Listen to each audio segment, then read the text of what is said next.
கிறிஸ்துவுக்குள் மிகவும் பிரியமானவர்களே, கர்த்தர் உங்களை ஆசீர்வதிப்பார். இந்த நாளை கர்த்தர் கொடுத்திருக்கிறார். கர்த்தர் எங்களை ஆசீர்வதிப்பார். ஒரு ராஜாவுடைய கதையை உங்கள் மத்தியிலே சொல்ல முடியாது. இந்த நாளை கொடுத்த தேவனுக்கு மகிமை செலுத்துகிறோம். கீழ்நாட்டு ராஜா, மேல்நாட்டு ராஜா, இவங்களுக்குள்ள அடிக்கடி யுத்தம் புறப்பட்டு வந்து கொண்டே இருக்கும்.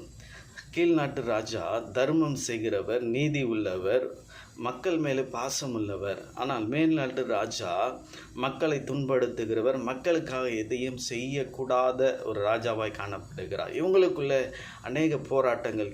கீழ்நாட்டு மேல்நாட்டு ராஜாவுக்கு அடிக்கடி யுத்தம். இந்தியா பாகிஸ்தான் போல் அவங்களுக்குள்ள பிரிவினை இருக்கும். இதை பார்த்த எல்லா நாடுகளும் சேர்ந்து, எல்லா அரசர்களும் சேர்ந்து இந்த ரெண்டு ராஜாக்களுக்குள்ள ஒரு ஒற்றுமை வரும்படியாய் அவங்களிடத்துல ஒரு போட்டி வைத்தார்கள். நீங்கள் இப்படி சண்டை போட்டுவது நியாயம் இல்லை, உங்களுக்கு ஒரு போட்டி வைக்கிறேங்க. நீங்கள் ரெண்டு நாட்டை ஆள்றா போல் ஒரு ராஜாவை ஏற்படுத்தும்படியாக உங்களுக்கு ஒரு போட்டியை வைக்கிறேங்க. என்ன போட்டி என்றால் படகு போட்டி. தன்னுடைய உடுப்பினை எடுத்து படகுல நீச்சல் அடித்து கரைக்கு அந்த வெற்றியின் பாதையிலே போக வேண்டும். அப்போ தான் இந்த நாட்டை ஆள முடியும்ன்ட்டு கட்டளையிட்டார். அப்போது மேல்நாட்டு ராஜா தன் ஜனங்களை கீழ்ப்படுத்தும்படியாய், மக்களை துன்பப்படுத்தும்படியாய், அவனுடைய எல்லா அநீதிக்கு அந்த நாட்டை ஆளும்படியாய் அவன் முயற்சித்தான். ஆனால் கீழ்நாட்டு ராஜா ஒரு நீதிமான், ஒரு தர்மம் செய்கிறவன், மக்களுக்காகவே பிரயாசப்படுகிற ஒரு ராஜாவாய் காணப்படுகிறார். இருவரும் போட்டி ஆரம்பித்தது.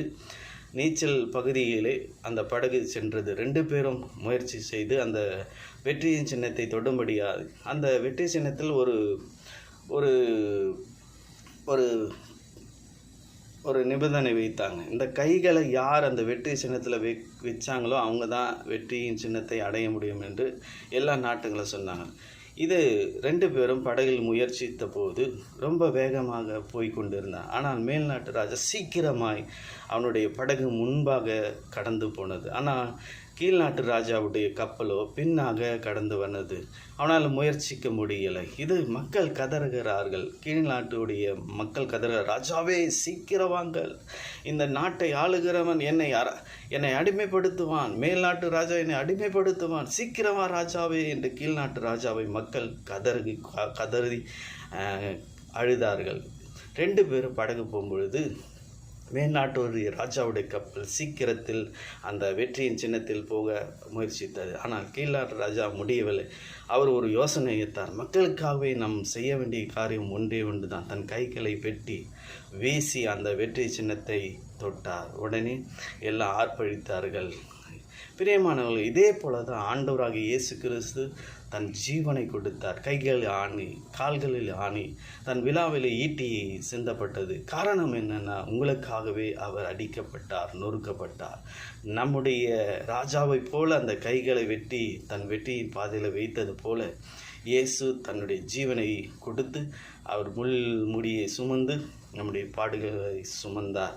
பிரியமானவர்களே, இதுதான் ஆண்டவராகிய இயேசு கிறிஸ்து செய்த ஒரு பெரிய ஸ்லாக்கியம். பாருங்கள், அந்த கீழ்நாட்டு ராஜாவுடைய முயற்சி, தன் கைகளையே மக்களுக்காக அர்ப்பணித்தார். அதே போல தான் இயேசு தன்னுடைய சரீரம் முழுவதும் அடிக்கப்பட்டார், நொறுக்கப்பட்டார், பாடுபட்டார். கர்த்தர் உங்களை ஆசீர்வதிப்பாராக. இதை பார்த்து கொண்டு இருக்கிற யூடியூபில் கர்த்தர் உங்களை ஆசீர்வதிப்பாராக. இயேசு நமக்காக மரித்தார். இயேசுவை நேசித்து பாருங்கள், கர்த்தர் உங்களை ஆசீர்வதிப்பார். லைக் பண்ணுங்கள், ஷேர் பண்ணுங்கள். கர்த்தர் உங்களை ஆசீர்வதிப்பார். God bless you.